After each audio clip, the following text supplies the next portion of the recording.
Hi folks, John with the Wingman 115 channel. We're just having a great time out here in the woods today. And today I'm going to be doing a knife review on a knife that is probably pretty unique to a lot of folks out there.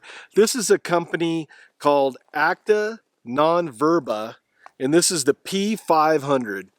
So, stick around.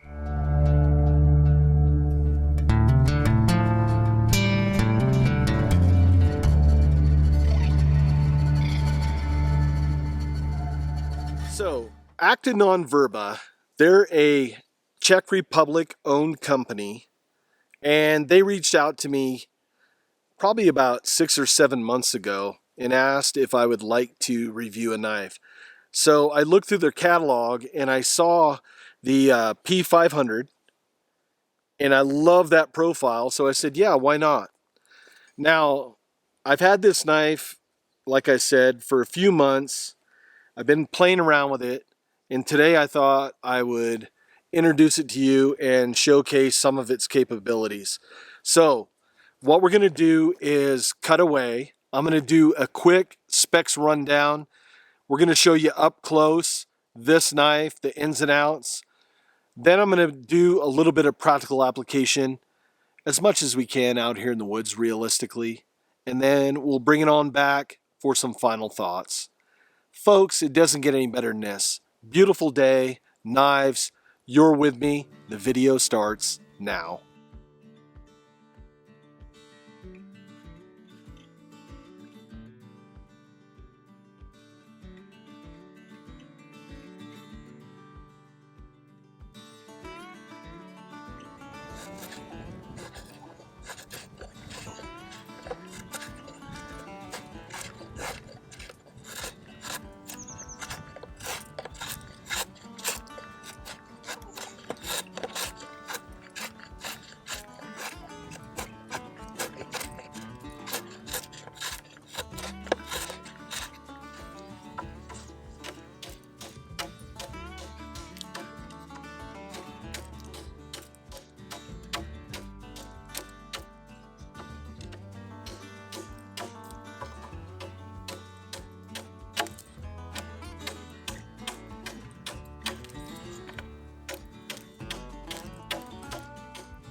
Well, that worked out great. That's how dry the wood is up here. I know this happened to Jaime a couple times today, messing around. So let's see. We could do making basically just a primitive tent stake. Now, I don't want all you bushcrafters out there coming after me. It is clearly I'm not trying to steal your job.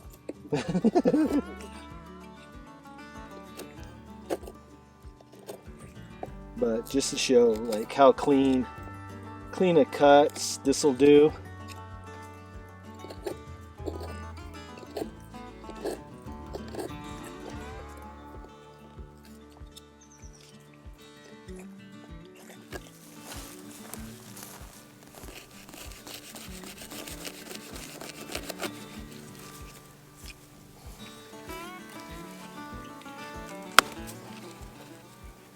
Nice clean cut.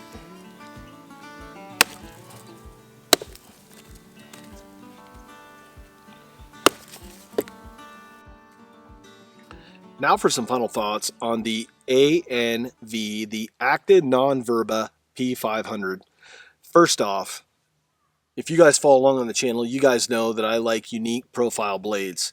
Well, this has that with that tracker style and design. Now, when it comes to sharpening this, it's going to take a little bit of skill because you have two distinctly different profiles. Here you have that hook of the tracker style, and then you have that sweep on the belly of the blade. So my recommendation is you're going to have to use some sort of rod type sharpening tool to dress this up and just give it that nice fine edge. With that, going along with the profile, I really like that hunter's point, the drop point, and it was really well designed to where you have enough weight forward. Now this isn't a real heavy knife, but it makes a nice chopper because they've leaned out enough steel where they had to and kept other steel where they needed the weight in order to maximize the utility capabilities of this blade. And I think it does a really good job. Now, that tracker profile, you guys saw I did some of those corkscrew type sticks with that. That's great if you're trying to start fires and such, and doing all the stuff that bushcrafters do. And like I said earlier, I don't claim to be a bushcrafter. I don't try to be a bushcrafter. I respect that genre and what they do. And this could definitely fit the bill if you like that tracker design on a knife.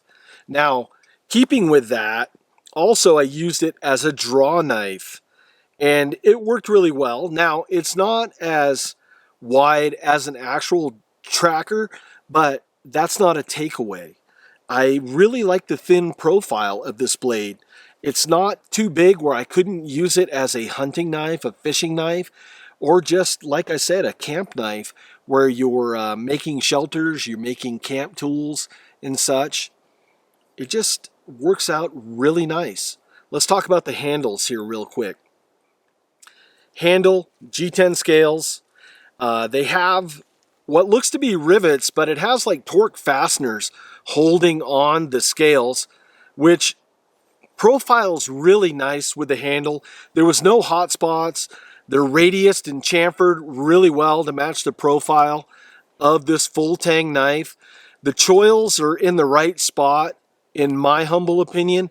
I like a good finger choil that's up close where you can get in and do all the intricate work if you're making traps or notches or you're doing tri-sticks and things like that. Also has a nice sweep on that handle to kind of give you that hand guard, especially working with these tracker style blades so your hand doesn't slide down and get cut.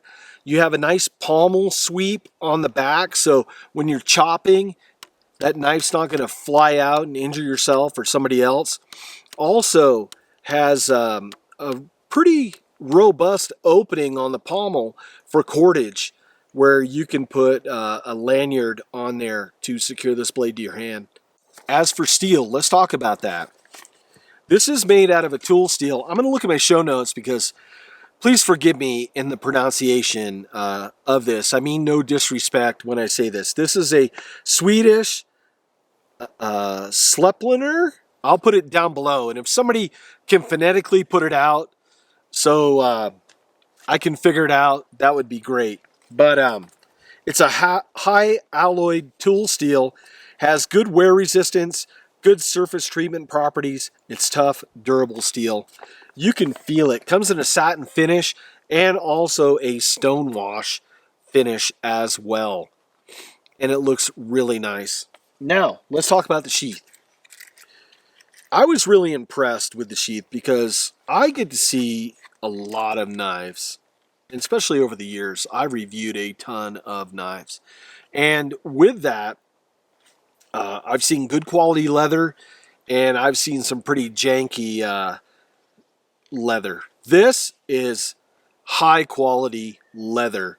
The stitching was impeccable. Just The leather matches the profile, the welt in there. It just looks just really high class. And like I said, they've chamfered the edges, nice radius, no sharp edges, just beautiful. The belt loop looks like it'll take up to a 2.5-inch belt, maybe even a 3-inch belt. And then they have dual snaps to secure that in the sheath because the front of the sheath is open. But total package just looks really nice. Now, you guys know on the channel that I rate a lot of stuff between 1 and 5 stars. 1 star, it's a dumper, it's going to the boneyard. 5, it's a grand slam. All in all, the fit, the finish, the steel, how it feels in the hand, I'm going to give this 4.5 stars. It is, I was impressed. And if you like the tracker style blades, you're really going to like this model. Now, if you want to learn more about this knife and everything else that ANV knives carries, I'll leave links to their company in the video description below. With that, folks, I want to thank you so much for watching, and I'll see you on the next video. Take care, folks.